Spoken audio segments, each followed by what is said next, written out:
దేవుడు ఎందుకు ప్రేమిస్తూ ఉన్నాడంటే ప్రియులారా, తన పోలికలో తన స్వరూపమందు నరులను సృజించనని దేవుని యొక్క పరిశుద్ధ గ్రంథం తెలియజేస్తూ ఉంది. మనుషులందరూ కూడా దేవుని పోలికై ఉన్నారు. స్త్రీ అయినా, పురుషుడైనా, పిల్లలైనా, వృద్ధులైనా ప్రతి వారు కూడా ప్రియులారా దేవుని యొక్క పోలిక, దేవుని యొక్క స్వరూపం.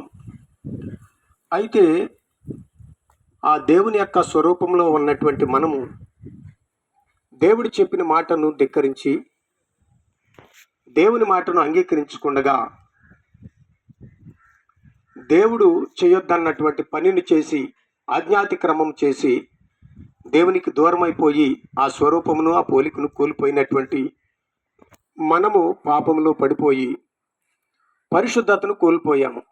ఆ పరిశుద్ధత కోల్పోయినటువంటి మనము మరలా తిరిగి పరిశుద్ధత కొరకు ఎనుకుతున్నటువంటి సమయంలో, పరిశుద్ధత పొందాలని అనుకుంటున్నటువంటి సమయంలో ఎన్నో ప్రయత్నాలు చేస్తూ ఉన్నాం. మనుషులుగా మనం దేవుని చేరుకోవాలని, దేవుని వద్దకు వెళ్ళాలని, మన పాపము నుంచి విడిపించబడాలని, పరిశుద్ధులుగా ఉండాలని ఆ ప్రయత్నం చేస్తూనే మనం ఇంకనూ పాపంలోకి వెళ్ళిపోతూ ఉన్నాం. ఎందుకంటే చూడండి, ఏదన్నా తప్పు చేసినటువంటి వ్యక్తి ఆ తప్పుకి పరిష్కారాన్ని వెతుకుతూ ఉంటాడు. ఎలా తప్పించుకోవాలి, ఎలాగ మనము ఆ తప్పు నుంచి విడుదల పొందాలి అని.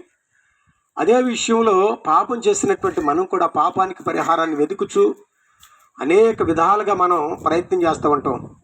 చేసినటువంటి పాపానికి సంవత్సరానికో 6 నెలలకో ఏదో గుడికి వెళ్ళి ఏదో బలి అర్పణ ఇస్తూ ఉంటాం, కానుకలు ఇస్తూ ఉంటాం. అలాగే గొర్రెపోతుల్ని, మేకపోతుల్ని రకరకాలుగా మనం బలులు అర్పిస్తూ ఉంటాం. ఎందుకనంటే ఆ బలి ద్వారా రక్తం చిందించబడి ఆ రక్తం ద్వారా మన పాపం పోతుందని మనం అనుకుంటున్నాము. అలాగే మన పెద్దలు, పూర్వీకులు ఆ రీతిగా మనకు నేర్పించారు. అయితే చేసిన పాపము మనము ఆ పాపానికి పరిహారము మనమే చెల్లించాలి. కానీ మనము ఆ పశువులను, పక్షులను అలాగా బలి అర్పణ చేస్తూ ఉన్నాం. ఎలా పోతుంది? చేసినటువంటి పాపమేమో మనము, అర్పించేదేమో పశువులను, పక్షులను. వాటికేం తెలుసు మనం పాపం చేసామని. కనుక ప్రియులారా, ఆలోచన చేయండి. ఒక శ్లోకం ఈ రీతిగా సెలవిస్తూ ఉంది: సర్వపాప పరిహారం రక్తపోక్షణం ఆవశ్యకం, తద్రక్తం పరమాత్మేన పుణ్యదాన బలియాగం. మనుషులందరూ చేసినటువంటి పాపము కొరకు ఒక పరిశుద్ధుడైనటువంటి వాడు మానవుడిగా వచ్చి ఆ మానవుడు పరిశుద్ధుడిగా జీవించి తనకై తాను స్వకీయంగా తన పరిశుద్ధ రక్తాన్ని చిందించాలి. అతడు పరిశుద్ధుడై ఉండాలి, పరమాత్ముడై ఉండాలని ఆ శ్లోకం యొక్క అర్థం. మరి మనలో ఎవరు పరిశుద్ధులమంటారండి? పరిశుద్ధ గ్రంథం రీతిగా సెలవిస్తూ ఉంది. రోమపత్రిక 3:23 ఏ భేదము లేదు, అందరూ పాపం చేసి దేవుడు అనుగ్రహించి మహిమను పొందలేకపోవచ్చున్నాం. అంటే స్వర్గానికి, పరలోకానికి వెళ్ళలేకపోవచ్చున్నాము. అయితే దేవుడు ఆ యొక్క పాప నివారణ కొరకు ఒక ఏర్పాటు చేశాడు.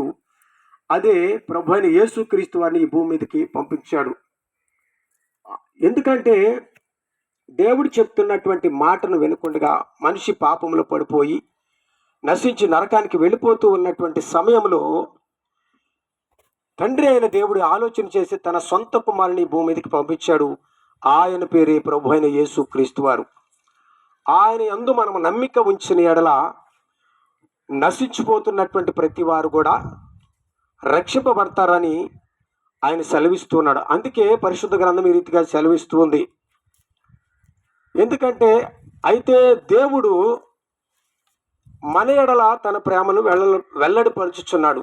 ఎట్లనగా మనం ఇంకనూ పాపులమై ఉండగానే మన కొరకు క్రీస్తు చనిపోయెను. చూడండి, మంచివారి కొరకే చనిపోవటం చాలా అరుదు. అట్లాంటిది పాపులమై ఉన్న మన కోసం తన ప్రియ కుమారుని భూమి మీదకి పంపించి ఆయనకు శిక్షా విధి కలుగజేసి ఆ శిక్ష ద్వారా మన పాపాలన్నీ ఆయన మీద మోపి మనందరినీ పరిశుద్ధులుగా చేయటానికి దేవుడు ఏర్పాటు చేసినటువంటి సంపూర్ణ రక్షణ ప్రణాళిక ఇది.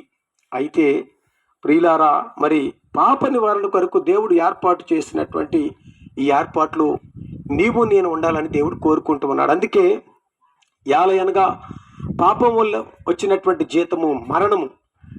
అయితే ఆ మరణము క్రీస్తు యేసునందు కొట్టివేయబడి నిన్ను నన్ను పరిశుద్ధులుగా చేసి ఆ పరలోక రాజ్యానికి తీసుకుని వెళ్ళాలని ఆయన తన సొంత కుమారుని భూమి మీదకి పంపించాడు. ఆయన ద్వారా మనము రక్షింపబడుతూ ఉన్నాము. కనుక ఆలోచన చేయండి ఒకసారి. మరి ఎందుకంటే మనం ఎలా స్వర్గానికి వెళ్ళగలుగుతాము, ఎలా పాపం నుంచి విడిపించబడతాము? మన కోసము దేవుడైనటువంటి యేసయ్య ఈ భూమి మీదకి వచ్చి 33.5 సంవత్సరాలు తన పరిచర్య చేసి 3.5 సంవత్సరాలు ఈ రక్షణ సువార్తను ప్రకటించాడు. ఈ రక్షణ సువార్త ప్రకటింపబడి వినటం ద్వారా, విశ్వాసం ద్వారా ఆయనను నమ్మి రక్షింపబడిన వారు అనేకులు. వారిలో మేము కూడా ఉన్నాము. ఆ రక్షణ పొందినటువంటి మీరు కూడా రక్షింపబడాలని, మీరందరూ దేవుని యొద్దకు చేర్చబడాలని, మనమందరం కలిసి ఆయన సన్నిధిలో ఉండాలని దేవుడు ఏర్పాటు చేసినటువంటి ఏర్పాటును బట్టి మేము ఈ ప్రాంతానికి వచ్చి ఈ సువార్తను ప్రకటిస్తున్నాం. ప్రియులారా, ఆలోచన చేయండి. ఒకసారి మన జీవితాలను పరిశోధించుకుందాం. ఎందుకంటే క్రీస్తు యేసు కృప ద్వారానే మనందరం కూడా రక్షింపబడుతున్నాం. కృప అనగా ఉచితంగా. మనం వెండి బంగారాలు ఏమి అవసరం లేదండి. ఆయన నమ్మి మారు మనసు పొంది ఆ మారు మనసు ద్వారా బాప్తీసం తీసుకుంటే ఆ బాప్తీసం ద్వారా రక్షింపబడి ఆ పరలోక రాజ్యానికి వారసులం అవుతాము.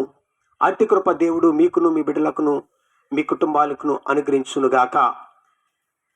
దేవుడు తన పరిశుద్ధ మాటలు మీ అందరిలో అభివృద్ధిపరచునుగాక. ఆమేన్. మీ కొరకు చిన్న ప్రార్థన చేసి మేము ముందుకు వెళతాము.